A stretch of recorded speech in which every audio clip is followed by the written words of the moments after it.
बिस्मिल्लाहिर्रहमानिर्रहीम। Welcome to Salma kitchen viewers. आज मैंने चॉकलेट स्पंज केक बनाया है, तो चलिए शुरू करते हैं। बिस्मिल्लाहिर्रहमानिर्रहीम। एक बाउल लेंगे, उसमें हम 4 अदद अंडे डालेंगे और इनको हम तकरीबन 2 मिनट तक लो स्पीड पे हम इसको बीट करेंगे। उसके बाद हम 4 से 5 मिनट तक इसे हाई स्पीड पे बीट करेंगे। तो व्यूअर्स, मैंने आपको इससे पहले वनीला स्पंज केक बनाना सिखाया है। ये मैंने चीनी ली है, 100 ग्राम ली है, तो इसमें से हम थोड़ी थोड़ी चीनी इसके अंदर ऐड करेंगे। हम 100 ग्राम चीनी को 3-4 दफ़ा थोड़ा थोड़ा करके इसके अंदर डालेंगे और इसे बीट करेंगे। तो व्यूअर्स, मैं आपको बता रही थी कि मैंने वनीला स्पंज केक जो बनाना सिखाया उसमें मैंने काफ़ी डिटेल से आपको बताया था कि कितना अपने अंडों पे कितनी चीनी और कितनी मैदा लेना है। कि एक अगर आप अंडा लेते हैं तो उस पर 25 ग्राम चीनी और 25 ग्राम मैदा लेना है। इसी तरह जितने अंडे आप बढ़ाते जाएंगे उतने ही आप चीनी और मैदे की क्वांटिटी भी 25-25 ग्राम के हिसाब से बढ़ाते जाएंगे। तो अब जबकि हम चॉकलेट स्पंज केक बना रहे हैं तो मेथड तकरीबन वही है। अब हम दोबारा इसमें चीनी ऐड करेंगे और इसे दोबारा हम बीट करेंगे। तो व्यूअर्स, मेथड वही है तकरीबन, बस इसमें यह है कि हमें चॉकलेट स्पंज केक बनाना है तो इसके लिए हमने इसके अंदर कोको पाउडर ऐड करना है, चॉकलेट का फ्लेवर और चॉकलेट का कलर देने के लिए। तो हमने 4 अदद अंडे लिए हैं, 100 ग्राम मैदा और 100 ग्राम ही हमने चीनी ली है।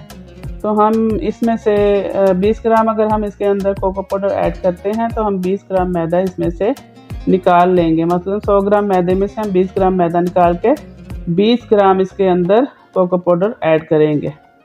ये हमने चीनी का तीसरा बैच भी डाल दिया है, सारी चीनी हम इसके अंदर डाल दिया। अब हम इसको दोबारा से अच्छी तरह बीट करेंगे। तो व्यूअर्स, आपको यकीनन समझ आ गई होगी कि मैंने आपको किस तरह समझाया है कि आपने 4 अंडों पे 100 ग्राम मैदा और 100 ग्राम चीनी लेनी है और कोको पाउडर आपने जितना ऐड करना है, 20 ग्राम करना है या 25 या 30, तो आप उतना ही कोको पाउडर उसमें डाल लीजिए और उतना मैदा उसके अंदर से निकाल लीजिए। तो फिर हमारा मैदा जो कोको पाउडर है वो वज़न में तकरीबन 100 ग्राम हो जाएगा। तो इसी तरीके से आपने इसको बनाना है। इंशाअल्लाह ताला आपका केक बहुत अच्छा बनेगा। और देखिए व्यूअर्स, हमारा जो अंडे और चीनी का बैटर है वो काफ़ी हद तक फ्लफ़ी हो चुका है। हमने इसे तकरीबन टोटल टाइम देखें तो हम तकरीबन 7 मिनट तक इसको बीट करेंगे। चीनी को साथ में थोड़ा थोड़ा डालते जाएंगे और हम इसको बीट करते जाएंगे। और अब हम इसके अंदर 1 टीस्पून वनीला एसेंस ऐड करेंगे। आप इसके अंदर चॉकलेट एसेंस भी ऐड कर सकते हैं, जो आपको कॉफ़ी एसेंस भी ऐड कर सकते हैं, वनीला भी कर सकते हैं। चॉकलेट एसेंस भी बाज़ार से आसानी मिलते हैं, आप चाहें तो वो भी इसके अंदर डाल सकते हैं।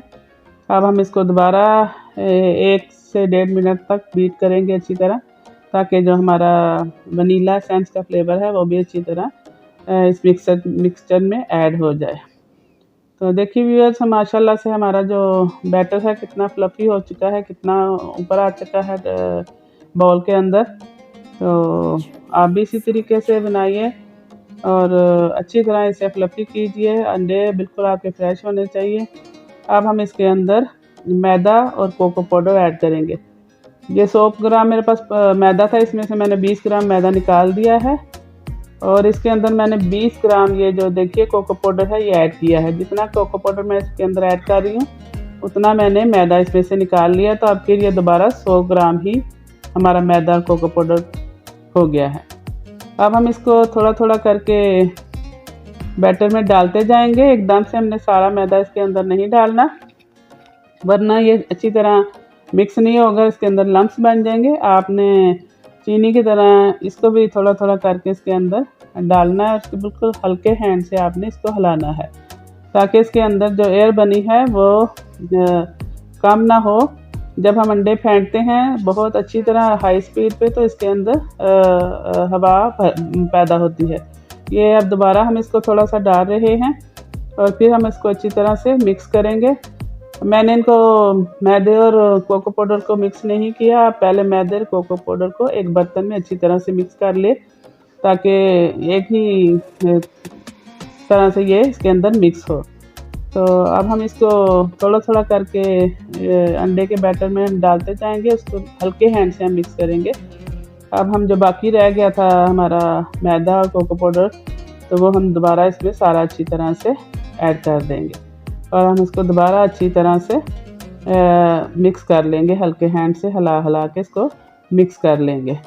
ये केक हमारा फूलने की वजह ये होती है कि हमारे जो अंडों के अंदर हवा भरी जाती है, इसकी वजह से हमारा केक फूलता है। क्योंकि देखिए हमने इसके अंदर बेकिंग पाउडर भी नहीं डालते, लेकिन अगर आप डालना चाहें 1 टीस्पून, हाफ टी स्पून इसके अंदर बेकिंग पाउडर डाल सकते हैं। तो कुछ लोग डालते हैं लेकिन मैं नहीं डालती, कभी डाल भी लेती हूँ। तो आप चाहें तो इसके अंदर 1 टीस्पून बेकिंग पाउडर भी डाल सकते हैं। तो माशाल्लाह से देखिए व्यूअर्स, हमारा जो बैटर है बहुत अच्छी तरह से मिक्स हो चुका है। इसका कलर भी कितना खूबसूरत ब्राउन कलर का आ चुका है, चॉकलेटी कलर आ चुका है इसके ऊपर। और इसको हमने इसी तरह हल्के हैंड से नीचे से ऊपर लाके और घुमाते हुए क्लॉकवाइज इसको हमने मिक्स करना है। इसको हमने ओवर मिक्स नहीं करना, ओवर बीट नहीं करना, वरना आपका केक नहीं फूलेगा। तो व्यूअर्स, अब मैंने ये 8 इंच का मोड़ लिया है, इसे मैंने बटर पेपर से लगा के क्रीज कर लिया है। ये बैटर हम इसके अंदर डाल देंगे और हम इसको अच्छी तरह से मिक्स कर लेंगे।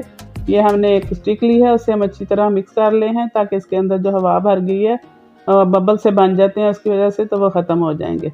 अब हम इसको 180 डिग्री प्री हीटेड ओवन में बेक करेंगे 35 मिनट तक। तो देखिए व्यूअर्स, हमारा माशाल्लाह से स्पंज बेक हो चुका है, ठंडा भी हो चुका है।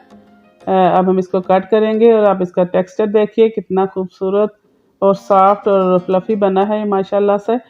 और खाने में भी ये बहुत ही जायकेदार है। आप भी बनाइए और अपनी दुआओं में याद रखिए। अल्लाह हाफ़िज़।